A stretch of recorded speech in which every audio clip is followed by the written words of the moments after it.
nwere m aṅụrị oge nụrụ ka ha na-ekwu sị n'ụlọ Chukwu, n'ụlọ Chineke na mmụọ, n'ụlọ Chukwu,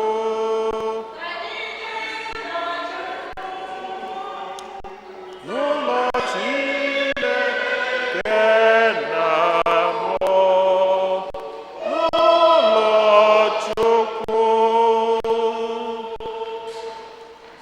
N'afa na Nwa na Mmụọ Nsọ.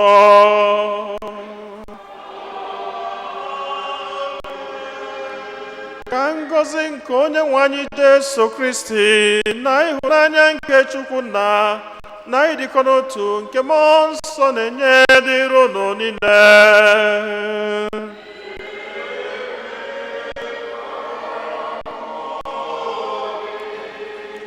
Ụmụnne m na Kristi, anyị niile agbakọtago ọnụ n'obi Chineke iji welu kene Chineke maka ihe ọma niile nke ọ na-eme na ndụ anyị, ọkacha odudu odula anyị n'ọnwa gara aga, ọnwa nke Ọgọst, wedubata anyị n'ọnwa nke Septemba, na izu ụka niile na abalị niile, wedubata anyị n'izu ụka ọfụ na ụbọchị ọfụ. Ka anyị na-ekene Chineke maka ihe ọma ndị ya niile. Anyị na-ewelekwazi onwe anyị, na-ewele ezinụlọ anyị, na-ewele atụmatụ anyị niile nke ọnwa nke Septemba na-erunye n'aka Chineke, na-ayọ ka ọnwa ọfụ n'ụwa maala anyị mma, ka Chineke werekwazi ọgwụgwọ nsọ nke ya welụcha anyị mma. Anyị nwere ọtụtụ ebumnobi ndị ọzọ nke anyị ji gbakọta ọnụ n'aja masị n'ụwa, ka anyị nata n'isi ala runye Chineke ebumnobi ndị ahụ niile.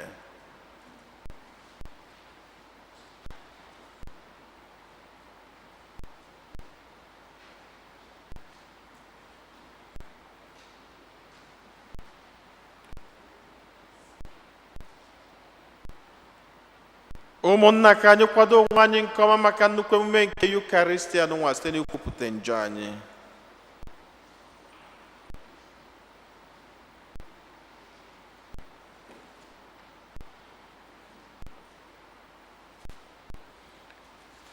Ekwupụta ngwa Chineke ji ike niile.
Chineke ji ike niile mere anyị ebere, gbaghara anyị njọ anyị, duru anyị na ndụ ebebe.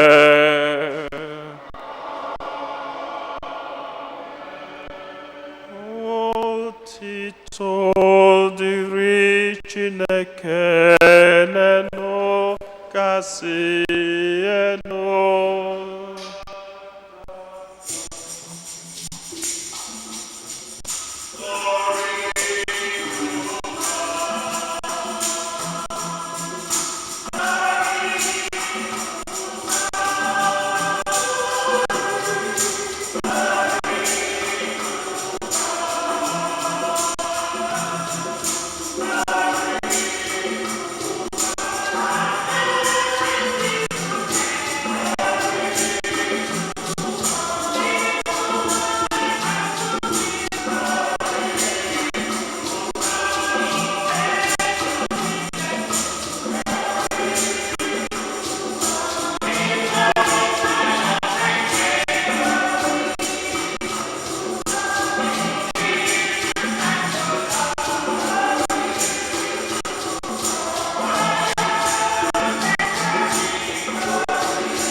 Chineke ji ike niile,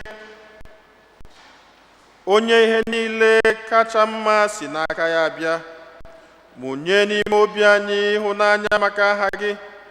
Biko zụlite ihe niile dị mma n'ime anyị, ka anyị na-eto n'ofufe gị, were amara gị na-echekwaba ihe ndị ahụ ịzụlitere n'ime anyị. Ayọrọ ka site na dị nwe anyị Jesu Kristi nwa gị, onye gị na ya dị ndụ na-achị n'ịdịkọ n'otu nke mmụọ nsọ, otu Chukwu site n'ụwa ta ụwa niile.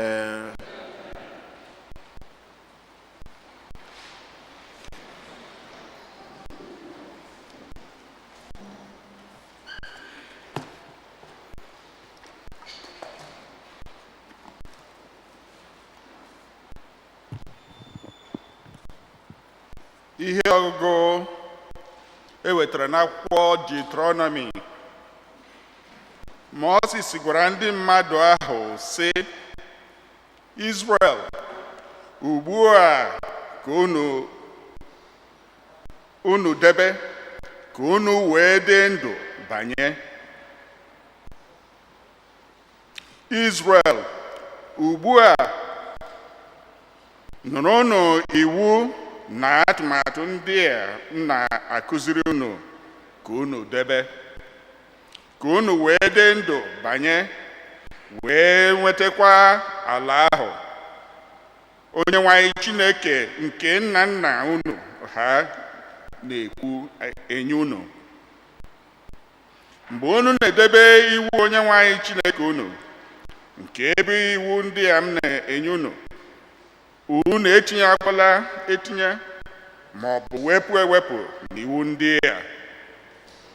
Kpachapụ n'anya debe iwu ndị a, maka na ọ bụ otu a ka unu ga-esi egosi mba dum na unu juru na amamihe na ọgụgụ isi. Mgbe ha nọrọ maka atụmatụ ndị a, ihe ha na-ekwu bụ, n'ezie ihe a bụ oke obodo. Agbụrụ ha majuru ihe afọ, n'ihi elee otu obodo chi ha nọ nso ka Onyenwe anyị Chineke anyị, onye nọ anyị nso mgbe ọbụla anyị kpọkuru ya. Ma ọ bụ kedu oke obodo nwere atụmatụ na iwu dịka usoro iwu ndị a ziri ezi, nke m na-egosibe unu n'ihu n'ụbọchị taa. Okwu nke osebrowa.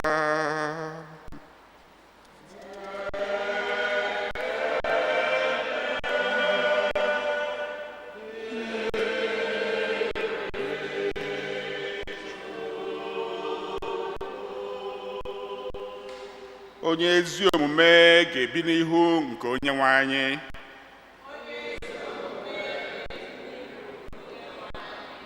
Onye ezi omume aka ya kwụrụ ọtọ, onye na-eji eziokwu n'obi ya, onye na-ejighị ire ya ekwutọ mmadụ ibe ya.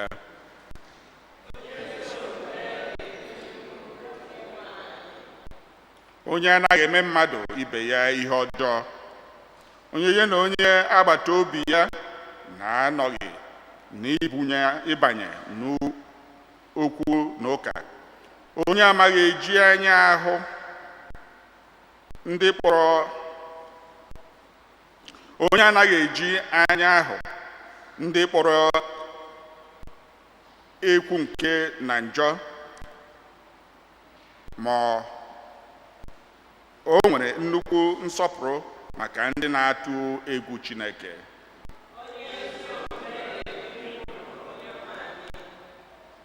Onye na-ebunye mmadụ ihe anaghị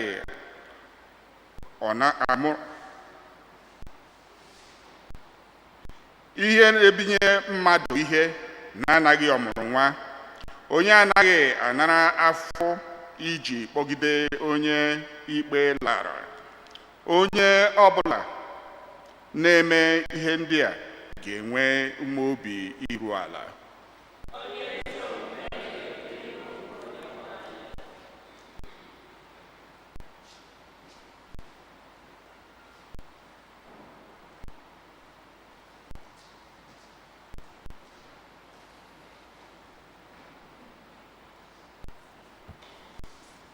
Ihe ọgụgụ ewetara n'akwụkwọ ozi Jemis dị asọ. Ọ bụ ihe niile dị mma na ihe niile zuru oke ka esi n'elu nye anyị. O si n'aka Nna nke ihe niile gbadata, onye na-adịghị agbanwe agbanwe ma ọlị, nke a na-enwe ihe ọbụla dị ka mgbanwe n'ime ya.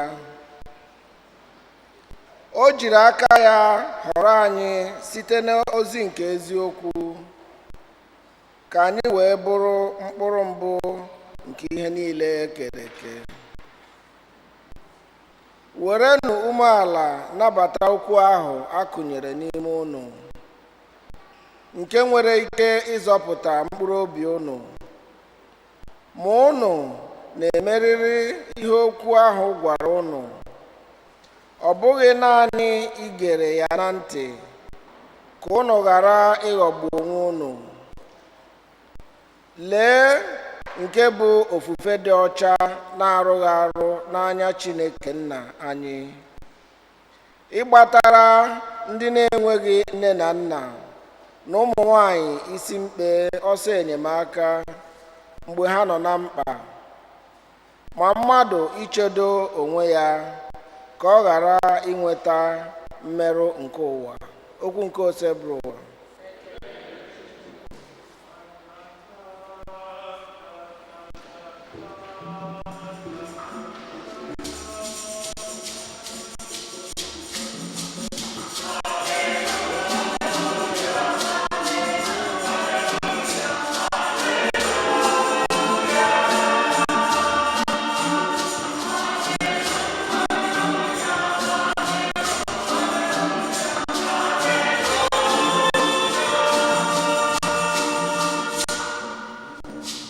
Onyenwe anyị, meghee obi anyị ka anyị nụ okwu nke nwa gị.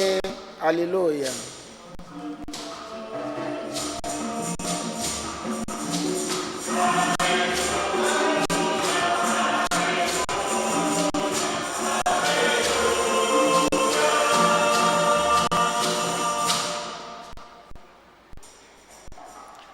Onyenwe anyị nọnyere unu.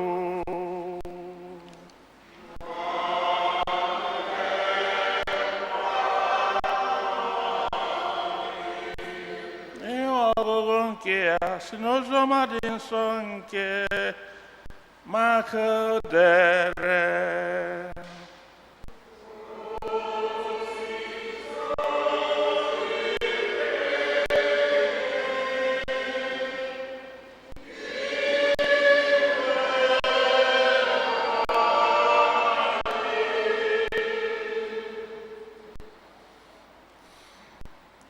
Ndị Farisii na ụfọdụ ndị odeakwụkwọ si Jerusalem bịara gbaa Jesu gburugburu.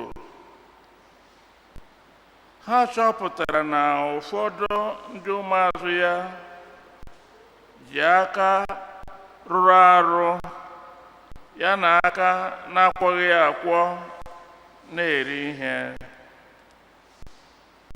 N'ihi na ndị Farisii n'ezie ndị Juu niile na-eso omenala ndị okenye, nke bụ na ha enweghị ike iri ihe n'ebughị ụzọ kwụrụ aka ha na nkụ aka. Mgbe ọbụla ha lọtara ahịa, ha enweghị ike iri ihe ọbụla n'ebughị ụzọ fechaa onwe ha na mmiri.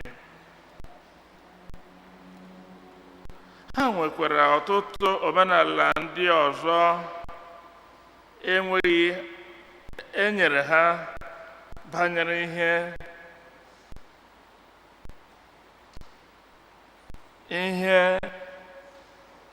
ịsa iko na ọkụ na ite. Ndị Farisii na ndị ode akwụkwọ ahụ wee jụọ ya sị, olee ihe kpatara ndị ụmụazụ gị anaghị asọpụrụ omenala ndị okenye, kama ha na-eri ihe na-akwọghị aka? Jesu wee zaa ha sị, Aịzaya kara ya n'ezie n'amụma ahụ o buru banyere unu bụ ndị kwuru ọzọ na-eme ọzọ. Ofufe ndị a na-efe m bụ sọ n'egbugbere ọnụ, ma ebe obi ha nọ tere aka n'ebe m nọ. Ofufe ha na-efe m abụghị uru ma ọlị. Sọ ihe ha na-akụzi bụ atụmatụ ụmụ mmadụ. Unu na-ewezuga iwu Chineke bịa jidesie aka ike n'omenala ndị nkịtị. Ọ kpọkwara igwe mmadụ ahụ ọzọ wee sị ha, unu niile tọọnụ ntị n'ala ghọta ihe m na-ekwu. Ọ bụghị ihe banyere n'ime mmadụ na-emerụ mmadụ, kama ọ bụ ihe pụtara n'ime mmadụ na-emerụ mmadụ. Maka na ọ bụ site n'ime mmadụ, site n'obi mmadụ ka echiche ọjọọ si apụta: ịkwa iko, izu ohi, igbu ọchụ, iyi oyi,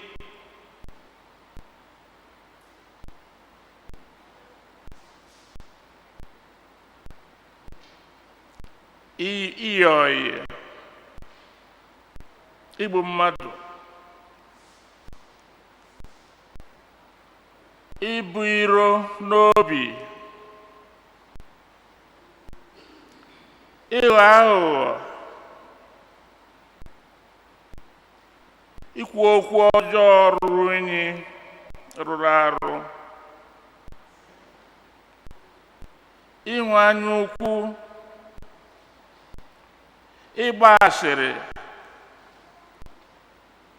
ịkpa nganga na nzuzu. Ọ bụ ajọ omume niile ndị a na-esi n'ime mmadụ apụta na-emerụ mmadụ.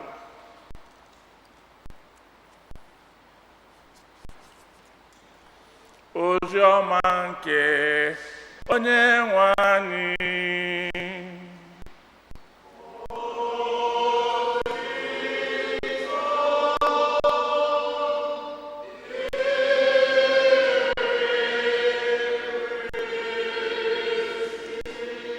Ka anyị sịkwa n'ozi ọma anyị nụrụ nata mgbaghara njọ.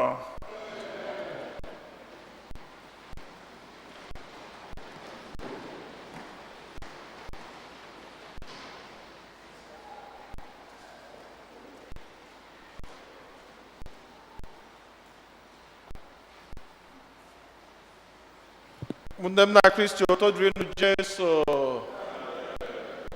onye jisi ike, onye gbakọta ya alụ.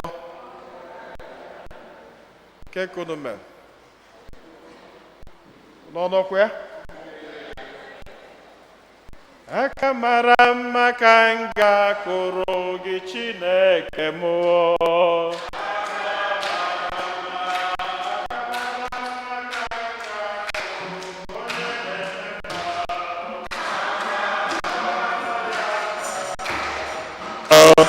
Kubara ya ka mara mma, kubara ya ka mara mma, kubara ya ka mara mma.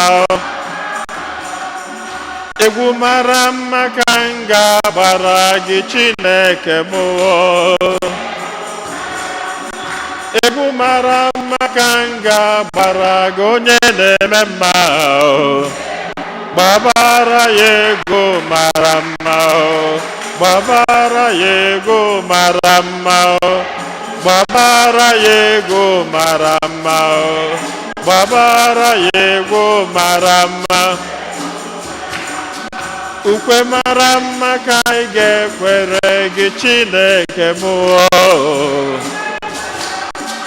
Ukwe mara mma ka anyị ga-ekwere gị onye na-eme mma. Kwebere ya ukwe mara mma, kwebere ya ukwe mara mma, kwebere ya ukwe mara mma, kwebere ya ukwe mara mma. Aka mara mma ka m ga-akụrụ gị Chineke m. Aka mara mma ka anyị ga-akụrụ gị onye na-eme mma.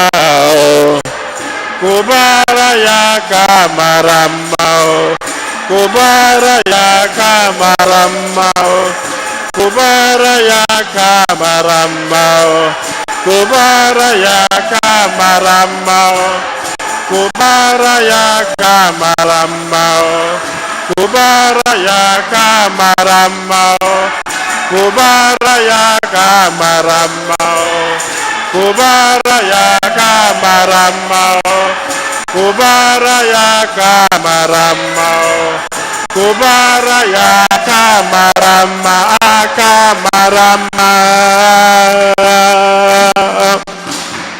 Amen. Amen. Every day I will always say is a blessing. Ụbọchị ọbụla mmadụ tetala ụla n'ụwa n'ụwa zọọ ụkwụ ya n'ala gaghalịa, ọ bụkwa ịgabi chee na obi go nọ na-aga na-eme gịnị ị na-ekpere Chukwu. Eji kwuo ihe a bụ na so many of us nọ here na July, month of July, mgbe our senator Ifeanyi Uba no July came in July here, and then I met him again in Atlanta the same July or June, either of them, and he was in London. Ya na ndị bie ekwu aka onye si bie jebe obodo oyibo ka ya jeneta ụmụ ya na nwunye eburuzie n'ozu wee na-aba bie. One of my friends mụ na ya na-ekwu this morning, nwanne nwoke bi na Bronx, ije na bie nwere ụdị gym exercise abụrụ ya exercise amaka, mana ama nazi gị na-emere exercise na-eme exercise mere exercise na-eme as if to say na exercise na-azọ exercise ada azọ, onye na-azọ bụ onye Chineke.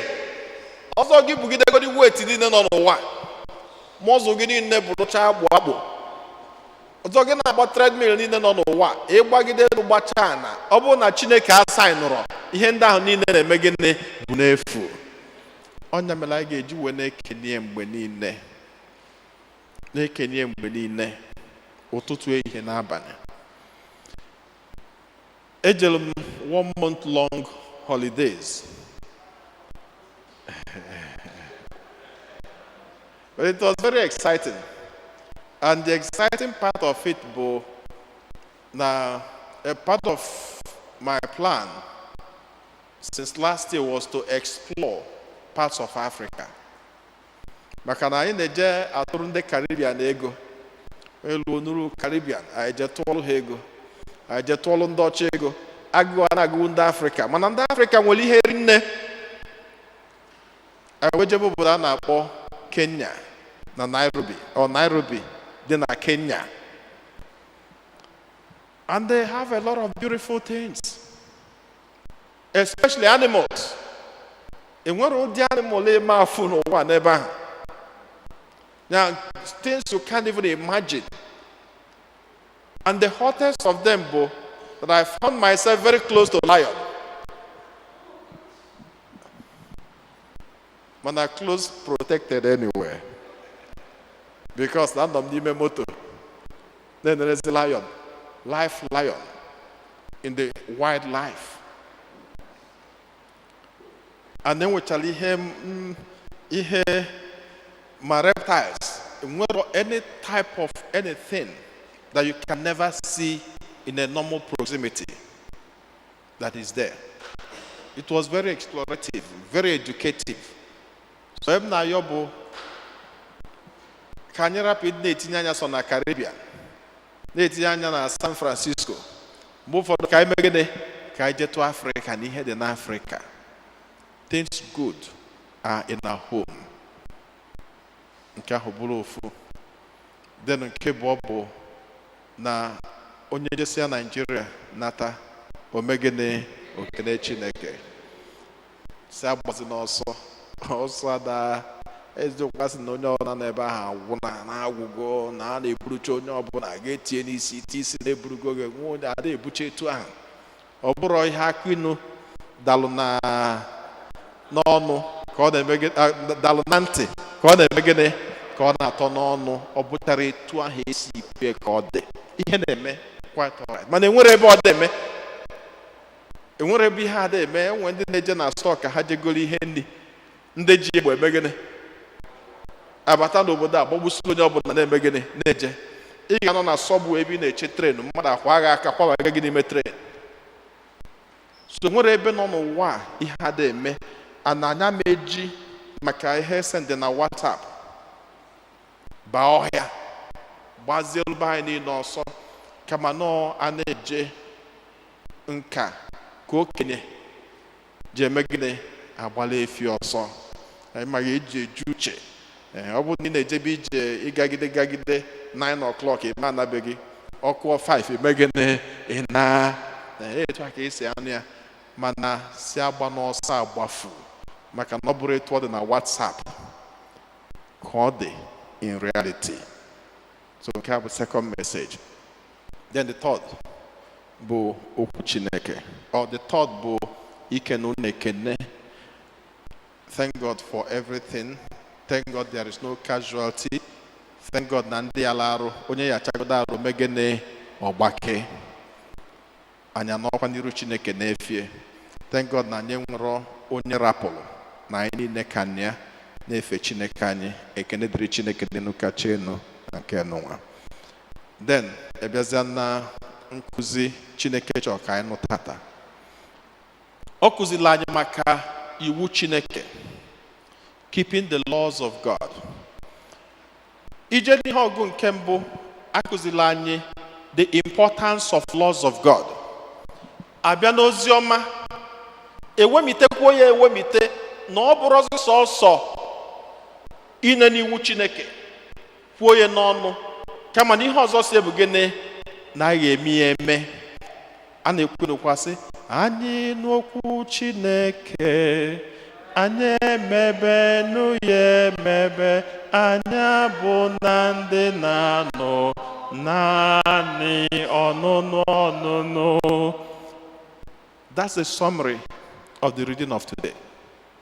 Na mgbe ọ bụla ị nụrụ okwu Chineke ga-abụ na onye na-anụ sọsọ ọnụnụ gị bụrụ onye na-eme ya eme, because action speaks louder than voice. Jesu wee welu nkụzi ndị Farisii bịakwutelie wee sị ya, onye nwe anyị fụrụ ebe ụmụazụ gị bịara na-eli ihe mana ha kwụrụ aka. Gịnị mere? Ama na ịgụọ ụdị ihe ga-abịa gị n'isi bụ ụmụazụ Jesu ọ na-elu unyi, ọkwa? Maka onye chọọ ili nri, gịnị ka ọ ga-eme? Ọ ga-akwụ aka. Ịkwụ aka is the first thing a na-expect na mmadụ chọọ ili nri. But in this scenario, ọ bụrụ ịkwụ aka out of hygiene. Maka nke anyị nwa na-akwụ bụ na ọ bụrụ na aka gị lụrụ unyi mebie nwe ebe ijelu, not to have food poison, ịkwụ aka gị. Mana nke ndị nụnwa abụrụ maka food poison, nke ndị nụnwa bụ okay, ka m wee ya kịta na mbịalụ benna nọsịa na-apụta. The first thing a normal Jew ga-eme bụ gịnị? Ọkwụ aka ya, saa ụkwụ ya. Kedu reason? Reason bụ na enwere ike ọ bụ na nna lụrụ alụ, na nna bụ onye njọ, mmetụ ya aka, so ka m kwụ aka ka m mee gịnị? Ka m kwụchapụ njọ. And so ihe bụ that they judge humans. Mana kedu onye ikpe dịrị? The judge is God. Maka ọsọ Chineke ma onye na-emetịa mara onye ada emetịa. Mana they judge people. The Pharisees, ndị na-ajụ Jesu ajụjụ nwa, ịbịa na during the day, etu ha si eme bụ ha na-ebu ọnụ 6, 12, 3, 6. They keep to those laws. And then during the day, ha nọ n'ụlọ ụka ma ọ bụ n'ahịa, ha eburu nnukwu Baịbụl. Ọ na-aga Baịbụl ha ka itinye m ugboro 3. O buru ya etu a. Ihe ọ ga-eju eburu Baịbụl ahụ bụ onye ifuru bụ Baịbụl ma gị wee nwere Baịbụl, gịnị ga-abịa gị n'obi? Na onye bụ onye nke Chineke gị ma bụrụ onye eriri eri na ifugo na isoro dị n'ihe ha na-eme. So anetu ha si ebu ya, ha buru ya, ha pụta n'ahịa ebe ndị mmadụ nọ. O buru etu ọ na-agazi ngị nwa nọdụzie na-asị ha ejekwanụ m ọkụ mmụọ. Etu a ka ụwa dị. And then ozugbo ọ na-akụtịrị ọsape Baịbụl ya, ị na-enerezi onwe gị nekata, ha na-eme na-aparedi onwe ha as the holy people. And so mmemme niile ha na-eme bụ ka ndị mmadụ wee nye ha approval and not for God. Ihe na-agụ akwụkwọ nsọ, ihe na-agụrụ akwụkwọ nsọ ọ maka mmadụ ka ọ maka Chineke? Ọ maka Chineke. Because every glory is directed to God. Ọ Chineke ji ihe niile. Chineke na-afụ n'ife, nya nwa na-afụkwazi na gịnị na nzuzo, sọsịa mụ ihe dị mmadụ n'obi. And so, however, Jesu ajụjụ sị ya, ngwane na ụmụazụ gị, anyị nwa na-ebu ọnụ na-akwụ aka na-eme ihe niile, na-eme cleansing. Mana ụmụazụ gị ada emie. Jesu wee sị ha mba, sinụ n'ebe unu nọ mee gịnị pụtaba. Na Chukwu bụ obi mmadụ ka ọ na-enene. You cannot stop at ihe a na-afụ anya. You have to read the heart. Onye ka o ji ha na ọ bụghị ihe mmadụ lile eri n'ọnụ na-eme gịnị na-egbu ya. Ilicha nri, ṅụọ mmanya hinne, mmanya nwekwa ike igbu gị, mana ọ bụrụ igbu gị nke ọkụ mmụọ, kama ihe ọ ga-egbu gị ga-eme gịnị? Ịdanye na gọta. Mana nke na-egbu mmadụ bụ nke na-egbu mkpụrụ obi. O wee sị na ọ bụrụ ihe mmadụ li n'ọnụ, na ọ bụrụ ma ịkwụrụ aka ma ịkwụrụ aka bụ the issue, kama na omume ị na-eme dị ka mmadụ, that is what judges you. O wee sị n'ọnụ obi mmadụ ka ihe ọjọọ niile si eme gịnị si apụta. Onye fụrụ mmadụ ibie, because you refuse to forgive, for instance, ozugbo ị na-afụ onye ịkpọrọ asịrị nne, obi gasị gị na-ekwe ekwensu a na ọbịa ime gịnị? Ịtọ n'ọsị ebe a. Ihe a bụ echiche obi gị. Anyị sịra n'obi gị wepụta ya, it becomes evil. Ọ n'obi mmadụ ka mmadụ wee na-eche ịnalụ mmadụ nwunye, maka ihe ga-eche n'ime obi gị, chee ya, convince onwe gị that this is what I want, and then you practicalize it. N'ime obi mmadụ ka mmadụ na-eche isi asị, and you continue to lie and lie, and the more you lie is the more you do what? You lie, because one lie brings what? Another lie. And you continue to build up lies and lies and lies. n'ime obi mmadụ ka mmadụ na-eche isi kpodo mmadụ ibi ya asị. N'ime obi mmadụ ka mmadụ na-eche ịkụ asịrị. Onye a gafere ozugbo ozugbo na-afịa ọ gafe na ya ekwensu ịfụrọ ka ọ dị na ya. Jesu sị nọ nke ahụ anyị chelu n'ime obi anyị bụ ihe na-emebi anyị. Maka nọ nke ahụ anyị chere n'ime obi anyị ka anyị na-emepụta n'omume, na ọ bụrụ nke anyị li n'ọnụ. Ọ sị ọ bụrụ na ilichaa nri kedu ebe ọ ga-aba? Na latrin. Mana omume imele eme onye ka ihe ọgụ nke bụ ji wee sị we shall not be the hearers of the word, we must be the doers of the word. Chineke na-anya ka ihe si n'ime anyị na-apụta bụrụ ihe onye na-efe Chineke na-eme. Onye ka o ji wee tata ọ chọrọ ka anyị transcend ya bit from just being readers of the commandments of God, but doing the will of God.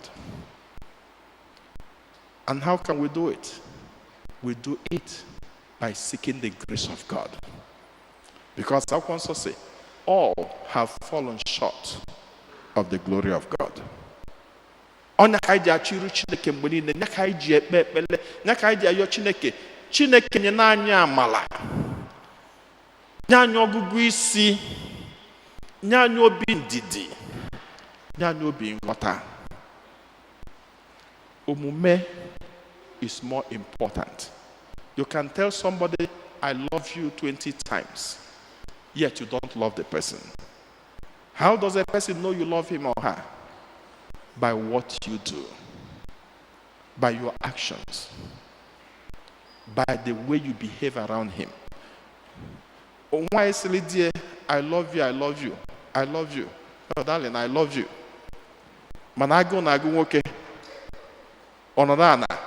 Okponi nene ya n'afọ na-arịgharị. Ị gafeta kwesị ya, nna jisikwa ike, I love you. On a walk. Kedu etu nwoke a ga-esi mmadụ efu ya n'anya? Ibu nye nne ọ ga-eno. Oligidezie nne a lichacha nne ahụ esi I love you. Gịnị ka ọ ga-eme? Okporo isi ọma na ihe i kwuru na-eme gịnị na o si gị n'obi because na igosi gị in action. Action is more important than words. Ka anyị ọnụ Chineke amalia, ka anyị nwee ike na-eme ihe ọ chọrọ, ka anyị rapụ ịdị na-akwụsị sọsọ n'ọnụ, kama ka anyị na-egosipụta ya n'omume anyị. Ka Chineke gọzie anyị niile site na Kristo Onyenwe anyị.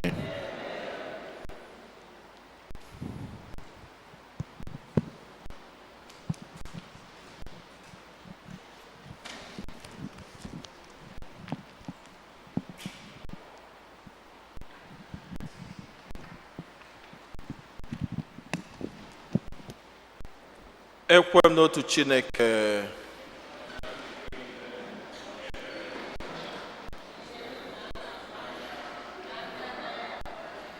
ya na otu Onyenwe anyị Jesu Kristi, so otu nwa Chineke mụrụ, nna mụrụ tupu ụwa tụ ụwa niile. Chukwu si na Chukwu, ihe si n'ihe, ezi Chukwu si na ezi Chukwu. Amụrụ ya mụ eme ihe eme, ya na nna bụ otu ihe, n'ihe ha ji bụrụ Chukwu. Onye si na ya mee ihe dum, onye maka ihe anyị bụ mmadụ, na maka ihe pụta anyị si n'eluigwe gbadata, were arụ na Virgin Maria, site na mmụọ nsọ, ọ bụrụ mmadụ, abịa kpọgbuo ya n'obe n'ihi anyị. N'oge ọchịchị Pontius Pilate, ọ taa ahụhụ, ọ nwụọ, enye ya. O bilitere n'ụbọchị nke atọ ka akwụkwọ nsọ siri kwuo, ọ rọgoro n'eluigwe, nọdụ n'aka nne nna. Ọ ga-abịaghachi ọzọ n'ebube ya, ikpe ndị dị ndụ na ndị nwụrụ anwụ ikpe. Onye ọchịchị ya na-enweghị njedebe. Ekwe na mmụọ nsọ, onye nwe anyị na-enye ndụ, onye si na nna na nwa pụta, onye a na-esekpụrụ na-etokọdo ya na nna na nwa, onye si na ndị amụma kwuo okwu. Ekwe m n'otu nzukọ nsọ Katọlik na Apọstọlik, ekwupụta m otu baptizim nke mgbaghara njọ. Ana m atụ anya mbilite n'ọnwụ ndị nwụrụ anwụ na ndụ ụwa ga-abịanụ. Amen. Ekpere nke ndị kwelụnụ mmadụ ịtọ ga-edu anyị n'ekpere. Chineke onye fụrụ anyị n'anya, anyị abịakwutego gị ọzọ n'ụbọchị tata isi anyị yọọ na anyị ga-ayọta na anyị chọọ na ị ga-emepela anyị ụzọ. Anyị na-ayọ na chi bụrụ ọtụtụ ebumnobi anyị bịa gosipụta gị, nwee nchekwube ị ga-emepela anyị ụzọ.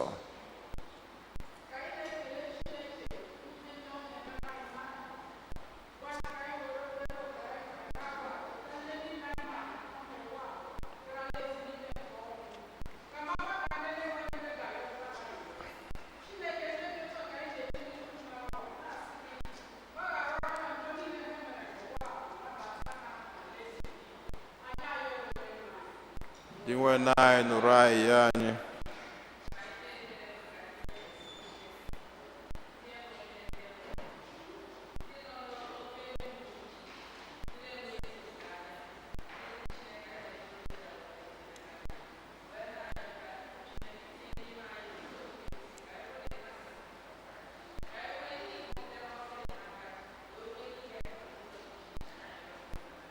Dị nwe na anyị nụrụ anyị ya anyị.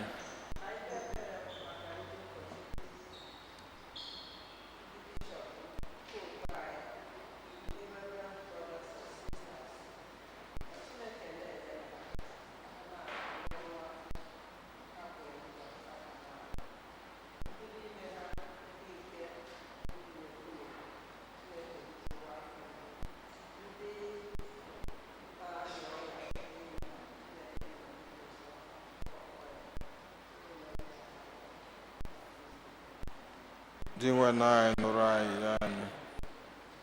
Ka anyị natazi isi a na-arụnye Chineke bụ n'obi ndị ọzọ.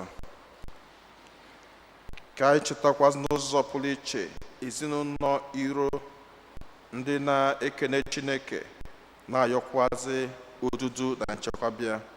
Anyị na-echetakwazi n'ụzọ pụrụ iche ezinụlọ Konkwọ ndị na-ekenekwazi Chineke na-ayọkwazi for birthday blessings. Were m ihe dị gị mma, enye gị onwe m, biko were m ihe dị gị mma Jizọs. Were m ihe dị gị mma, enye gị onwe m.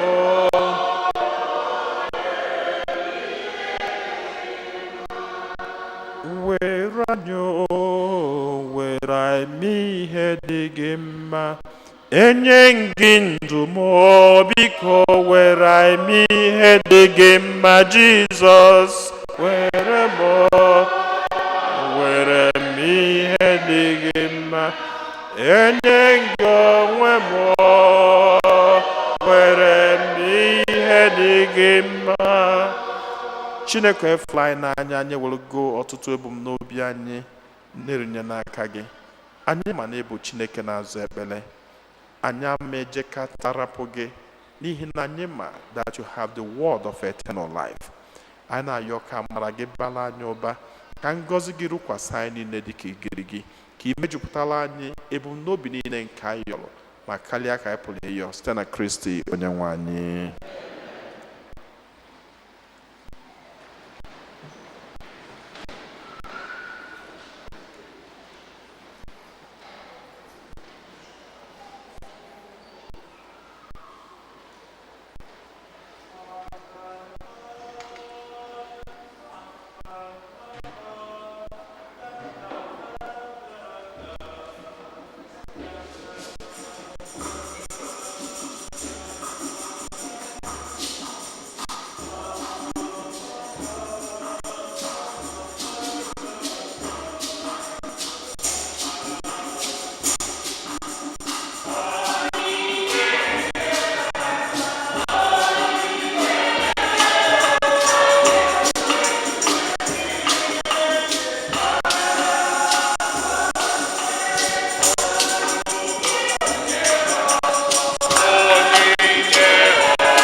rịọbanụ ụmụnna m ka aja mụ na unu na-achụ bụrụ ihe ga-asọ Chineke ji ike niile nara nụ.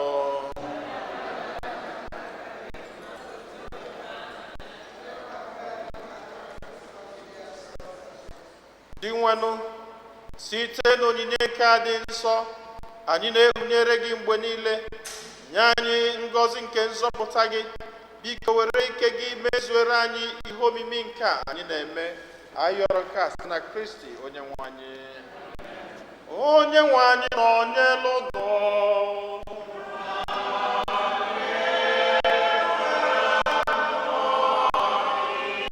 Welite n'obi enu.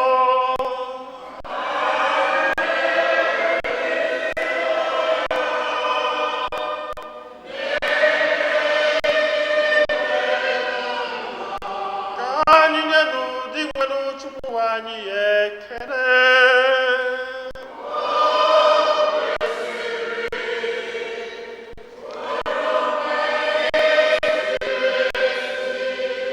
O kwesịrị ezi bụrụkwa ihe ziri ezi na-azọ ndụ, na anyị ga-enye gị ekele oge niile n'ebe niile ọ na-adị nsọ. Chineke ji ike niile, onye ji ụwa tụwa site na Kristi nwere anyị, onye sitere n'obe ya na mbilite n'ọnwụ ya zọpụta anyị na njọ na ọnwụ ebebe, sitekwa na ya kpọbata anyị n'ọkwa dị otito, nke anyị jiri bụrụ agbụrụ ahọtara ahọta, ndị nchụaja nọ n'ọkwa eze, mba dị nsọ ndị Chineke nwetara onwe ya, ka anyị bụ ndị siri n'ọchịchịrị gbabata n'ihe nke gị dị ebube, na-ekwupụta aka ọrụ gị n'ụwa niile. N'ihi nke anyị na-eso igwe ndị mama niile nke eluigwe na-eto ebube gị oge niile n'ukwe na-ekwe.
nna anyị dị nsọ ezie nsọ gị na-edo ihe dum nsọ, anyị arịọ gị ido onyinye ndị a nsọ erukwasa ha mmụọ gị ka ha wee ghọrọ anyị arụ n'ọbara nke onye nwe anyị Jesu Kristi, onye bịara tupu edunie ya n'ọnwụ nke o jiri aka wee nara o were achịcha nye gị ekele na otito na waa ya nye ya ụmụazụ ya sị, naranụ nke a rienụ ya unu niile, nke a bụ arụ m nke a ga-eduru nye maka unu.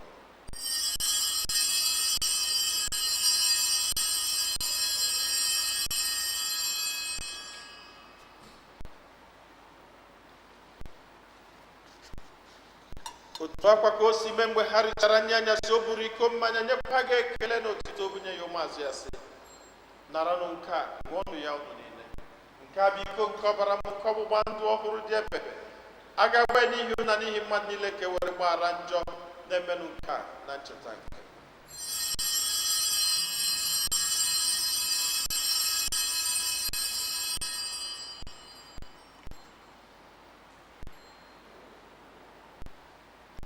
Ka anyị kwupụtanụ n'ihe omimi nke okwukwe anyị na-eme ugbu a.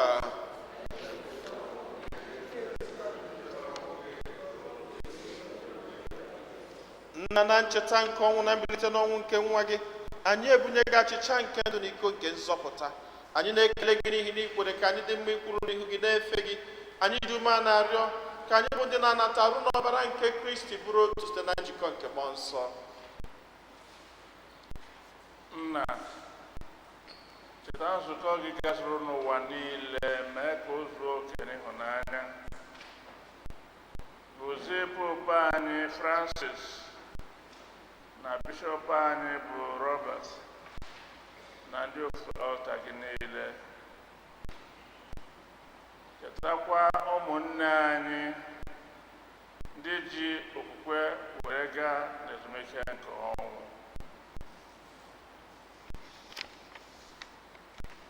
Ka mkpụrụ obi ha na mkpụrụ obi ndị otu Kristi niile kwerenụ gara aga, kpọbata ha na ndị ọzọ niile nwụrụ anwụ n'ihe nke ebube gị. Biko mere anyị niile ebere, anyị soro Virgin Maria dị ngọzi, nne nke Chukwu, na ndị apọstụl na ndị nsọ gị niile, Fortunata na ndị mere uche gị n'ụwa were kete ekpe ndụ ebebe. Ka anyị sorokwa ha na-eto gị ebube site na Jesu Kristi nwa gị.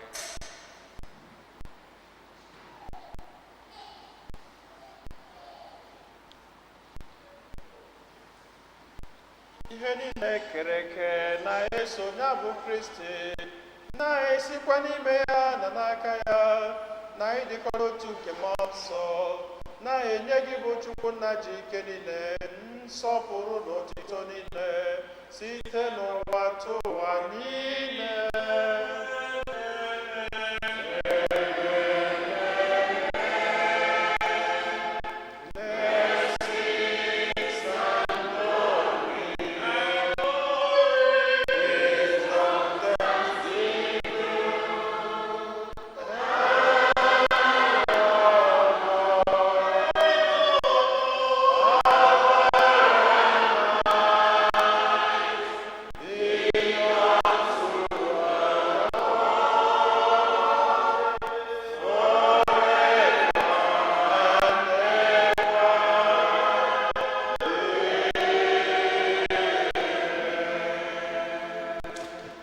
Nna anyị nọ n'eluigwe,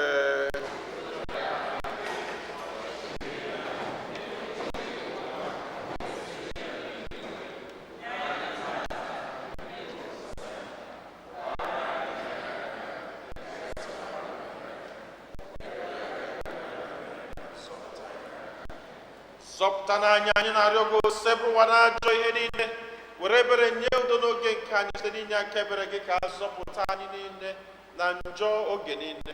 Anyị were gbanahụ nsogbu niile, were nchekwube dị nsọ na-atụ anya maka mbịaghachi nke onye nzọpụta anyị Jesu Kristi. Onye nwe anyị Jesu Kristi, onye gwara ndị apọstụl gị, udo ka m na-arapụrụ n'udo nke m ka m na-enye unu, elekwa n'anya na njọ anyị, kama lekwasị anya n'okwukwe nke nzukọ gị. nye ya udo na ịdịkọ n'otu mgbe niile ka uche gị siri chọọ, gị bụ onye dị ndụ na-achị ebe udo nke ose bụ ụwa dịrị unu mgbe niile.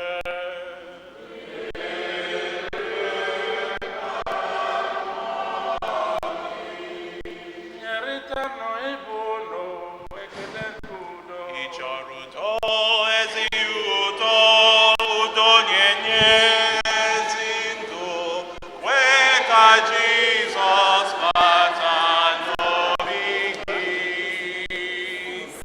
Njọ gị ka ọ ga-ebu na agaghị akọrọ gị ehihie. Njọ gị ka ọ ga-ebu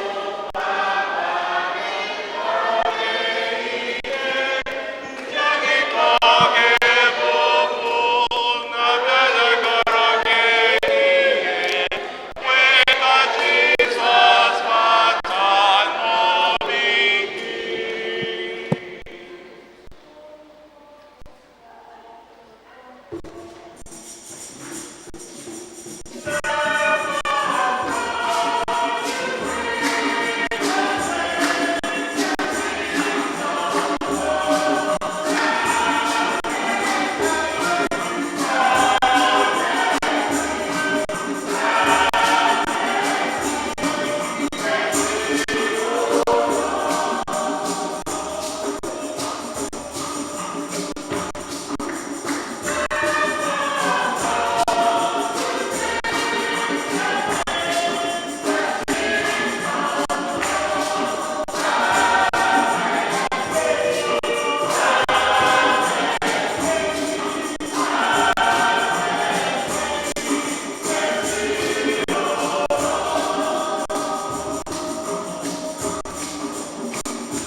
Ụmụnne nna Kristi, na-enụ nwa atụrụ nke Chukwu, na-enụ onye ahụ na-ekpochapụ njọ nke ụwa. Anyị niile nwekwa onye isi ọma bụ ndị akpọ n'oriri nke nwa atụrụ Chineke.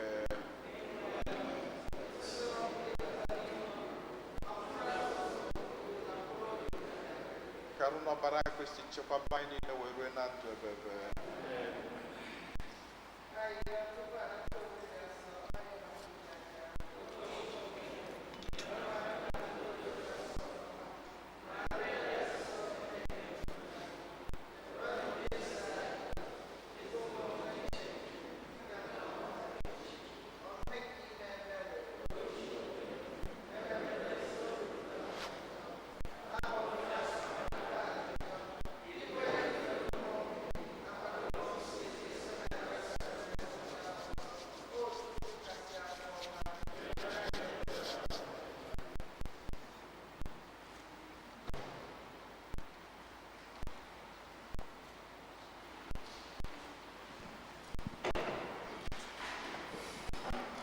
To God be the glory, great things He has done. So lovely the world that He gave us His Son. Oh, ye that is life and atonement for sin, and open thy life gates, that all may go in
ka anyị ya ayịyọ.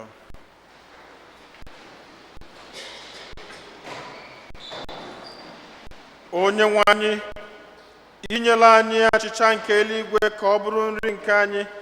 Biko ka achịcha ahụ na-agba obi anyị ume n'ịhụnanya, ka anyị site n'ụmụnne anyị na-agbara gị odibo n'ụzọ kwesịrị ekwesị. Anyị yọrọ nke a site na Kristi onye nwe anyị.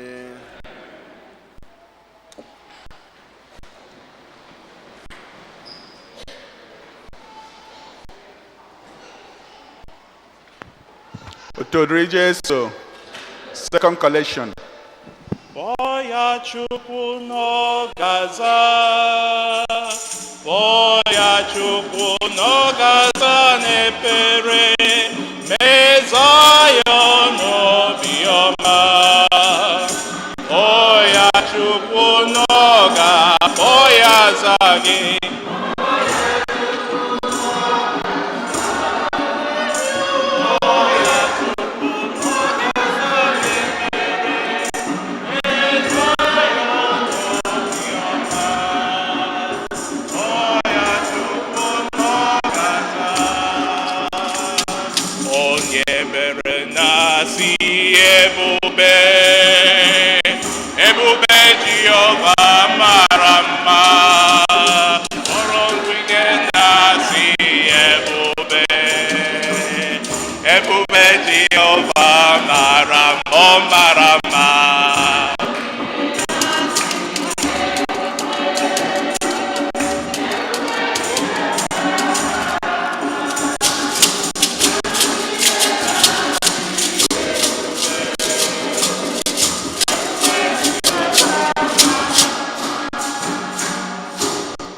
So this is the parish announcement. Thank you for your support to the annual Catholic appeal. Through your generosity, we have accomplished our goal. May the Lord reward you abundantly. Many, many blessings to all. Any money surpassing our goal will come to the parish. Please remember to pay your pledge. Religious education classes for children will begin soon. Registration is already in progress.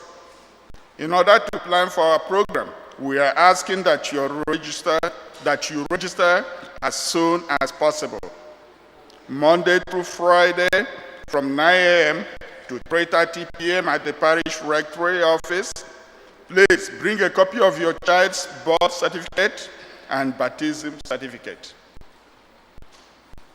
Our parish is offering classes for young adults, 16 and older, who have not received all the sacraments, baptism, Holy Communion, and confirmation.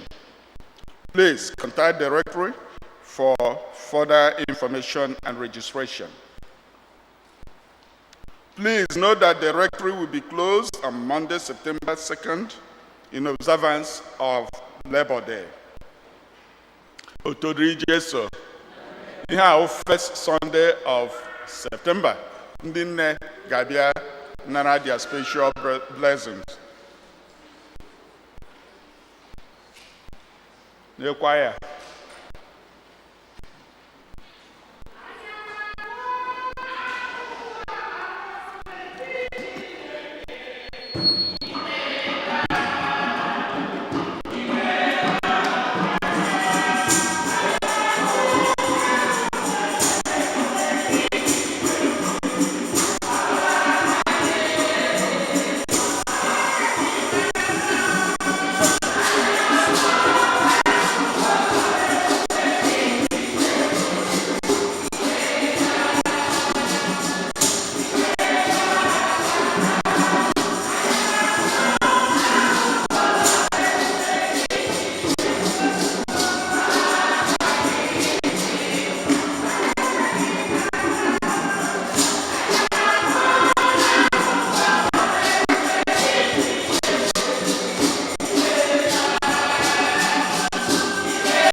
Ndị ọ bụkwazị ha nwa na-azụ ụmụntakịrị nke inyere ezinụlọ anyị dị iche iche, anyị na-ekene gị n'isi ha niile n'ofu n'ofu.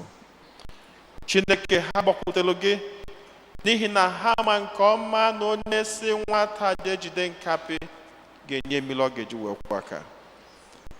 Dịka iru ha si dị iche iche, etu aka mkpa na echiche obi ha si dị iche iche, mana gị bụ Chineke na-afụ n'ife na-afụ na nzuzo, ịmakwazi ọnọdụ obi ha, ịma mkpa ha dị iche iche, ịma ọnọdụ ezinụlọ ha dị iche iche. Anyị na-ayọ ka ije njem n'ime obi ha niile n'ofu n'ofu. Ebe isi anyị yọọ na anyị ga-ayọta anyị kụwa ka ndị ga-emepela anyị. Ụmụodibo gị ndị a niile na-ayọ gị ugbu a, ha na-akụkwazi aka, ha wee na-ayọ ka ha yọta, ha na-asị ka imepelu ha ụzọ n'ofu n'ofu, ka igbolu ha mkpa ha dị iche iche karịa ka ha pụrụ ịyọ gị site na Kristi onye nwe anyị. ka Chukwu jikere na-efu anyị n'anya gọzie unu nna na nwa na mmụọ nsọ. Amen.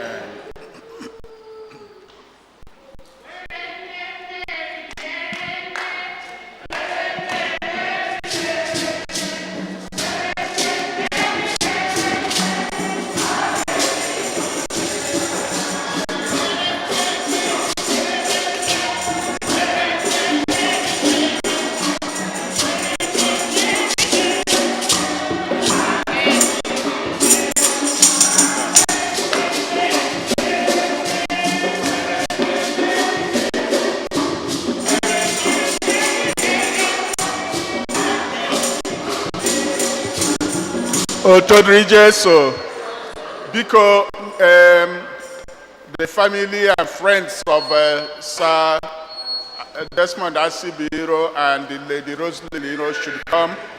Makamasi Amax Heje Kelonyawanyi, their special blessing. Biko the choir.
Enyemaka anyị dị n'afọ dị nwenụ osebruwanụla anyị osebruwanụnyelu unu Chineke nna jebele dị n'anya anyị na-ekene gị maka ezinụlọ ndị biro ndị bịalụ inye gị ekene n'ụzọ pụrụ iche maka ngọzi mbuli elu na amala nke gị bụ Chineke nyere ezinụlọ ha. Ịgwala anyị n'akwụkwọ nsọ si na onye ọbụla kwupụta gị n'iru nke ndị mmadụ ị ga-ekwupụtakwazi ya n'iru nna gị nọ n'eluigwe. Ebe ọ bụla ezinụlọ ọnụnwa na-ekwupụta n'iru ụmụnne ha niile na gị bụ Chineke dị ha mma, anyị na-ayọ ka ikwupụta ebe ha niile n'ofu n'ofu n'iru nna gị nọ n'eluigwe. Welu ngọzi gị wee bịa chọọ ha mma, gọzikwazi ụmụntakịrị ezinụlọ a, gọzie nne na nna ezinụlọ, gọzie ndị di na ndị nwunye ezinụlọ ọnụnwa, mee ka amala gị balụ ha niile ụba n'afa Jizọs Kraịst onye nwe anyị. Ka Chukwu jikere na-gọzie unu nna na nwa na mmụọ nsọ. Udo dịrị unu.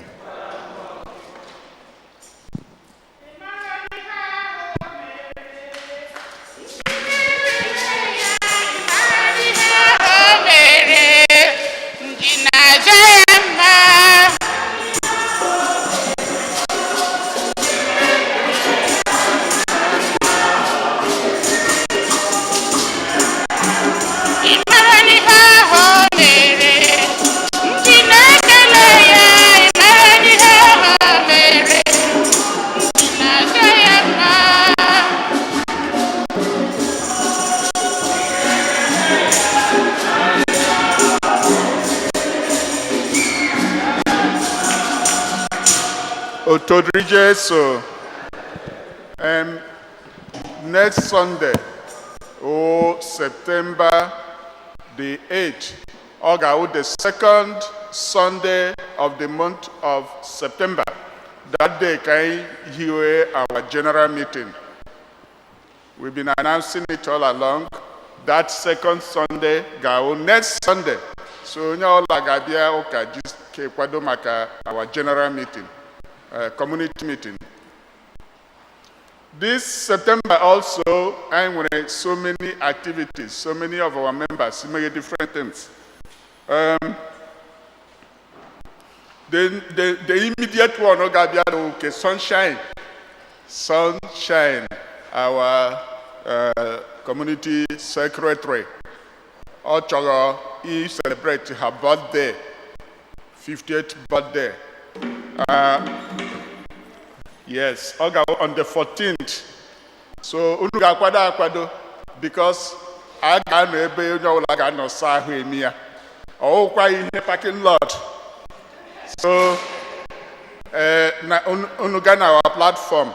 Unuga ho ebe 18 the flyer for the place. So now la kwado makie. Oga on the 14th of this month. So following that, we've been announcing it. Father High sent his 25th anniversary. That's ordination.